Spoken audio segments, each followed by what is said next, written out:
Thom Hartmann here with you. On the line with us, Senator Bernie Sanders in Washington, D.C. Senator Sanders, welcome back. Good to be with you, Tom. So what's up? Well, a lot is up.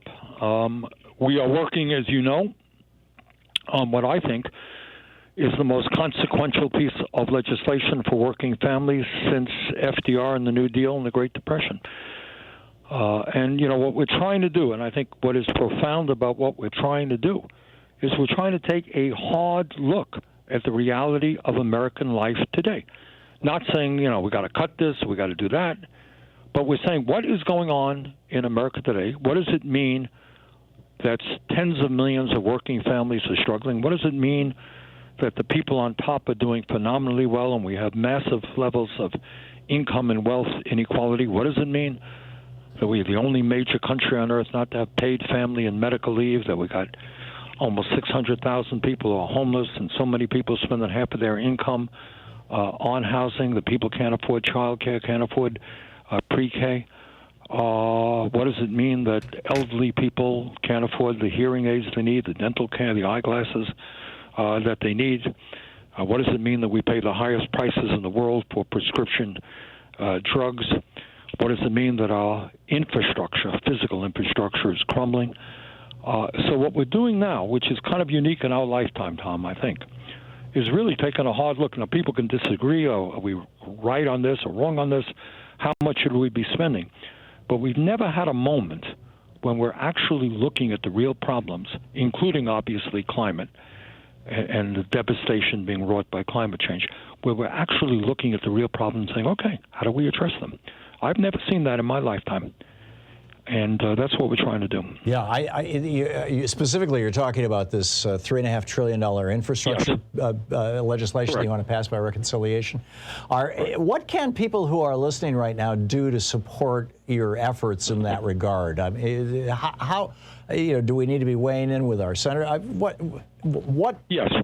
Well, I think we could do two things. As of now, there are no, and this is really a sad, look, everybody knows my political views, but it is really, honestly, a sad state of affairs when there is not one Republican, not one in the Senate, as of this moment, prepared to vote to raise taxes on the rich and large corporations and use that money to advance the needs of working families. So I think if you live in a state with Republican senators, get the word out. I don't know that you're going to turn them around, but at least expose them to other people.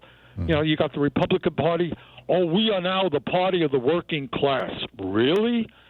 Really? And that's why you're turning your back on every need that working families have? Expose them.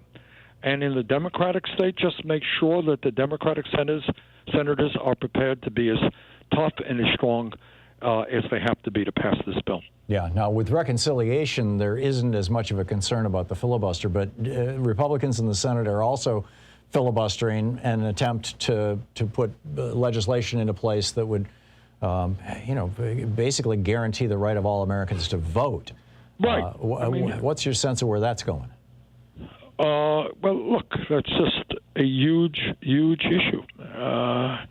And again, Tom, you've known me for years. I don't mean to be overly partisan. My views are my views.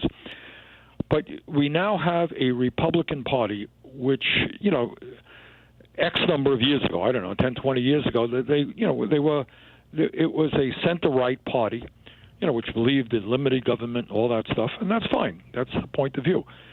But what you have now is a party that has moved away from almost any ideology to become a cult-like party intimidated by Donald Trump, a party today which many of its leaders, not all, but many of its leaders still maintain the lie that Trump actually won the election, which is why they're trying to undermine American democracy and make it harder for people to vote. Right now, the West Coast is burning in Vermont, where you used to live. We're getting particulate matter in Vermont, 3,000 miles away from Oregon. From our fires here, yeah. Yeah. So, I mean, and they're denying the need, whether they deny climate change, some of them do. Others say, well, we can't do anything about it. I mean, you have a party which is more concerned now about suppressing the vote. Some of them, not all, again, are maintaining these fatal lies about vaccines. Not being clear that their supporters should come forward and get the vaccination. Something like 99% of the people who are dying today are unvaccinated from COVID. So that is where that party is. And right now in the Senate, it is unlikely we're going to get one vote to do what is enormously popular, what the American working class wants. And by the way, when we do all these things, rebuild the crumbling infrastructure, deal with climate, deal with child care, make community colleges tuition-free, finally do paid family and medical leave, when we home health care, so that in an aging society people can get care at home rather than be forced to go into a nursing home, lower the cost of prescription drugs. All of these issues, Tom, are enormously popular. They're enormously popular, but they require standing up to powerful special interests. Yeah. And apparently we're not going to have one Republican who is prepared to do that. Yeah, it's a real tragedy. We're talking with Senator Bernie Sanders. Senator Sanders, my rant in my opening hour today was about how 1 in 5 Americans have now gone into collection. They don't just have medical debt, but it's been turned over to debt collectors, so they're being hounded at all hours of the day and night. Unbelievable. They're having their credit rating trashed. Some employers don't hire people with bad credit ratings. This will be on their records for years. Half, according to this new study from the Commonwealth Fund, half of the people who were diagnosed with COVID, not the people who died of it, just half the people are struggling to pay their medical bills. And I understand that there's a health component to this infrastructure legislation that you're trying to get through reconciliation. Could you tell us about that? Thank you for raising this issue. When I ran for president, I called for the ending of all of this medical debt. And you could do that a lot cheaper than it looks like, because you could buy that debt for a fraction of the cost, the nominal cost of it. I'll never forget doing a town meeting in Iowa. That's where we were. And people coming forward, a woman coming forward where she was being hounded by bill collectors where her own kid was still in the hospital, question of whether the kid would live or die. And all of that speaks to, and by the way, you talk to people in Europe or in Japan and other countries, and you say, what are you doing about medical debt? They don't even know what the hell you're talking about. Oh, I had a caller from Canada and a caller from Paris, France today, or from France, both saying, medical debt? We don't have that here. They don't even know what you're talking about. Yeah. They don't know what the word deductible is about. They don't know what premium is about. They know what co-payment is about in many countries. So all of this speaks to what is a dysfunctional, and I underline the word, healthcare system in which we spend, as you know, twice as much per capita as we do in Canada, for example, and many other countries, and yet we end up with 90 million people uninsured or underinsured. You go to a hospital, no matter almost what your coverage is, you're going to come out with deep debt. You're going to get hounded. Your credit rating is at risk.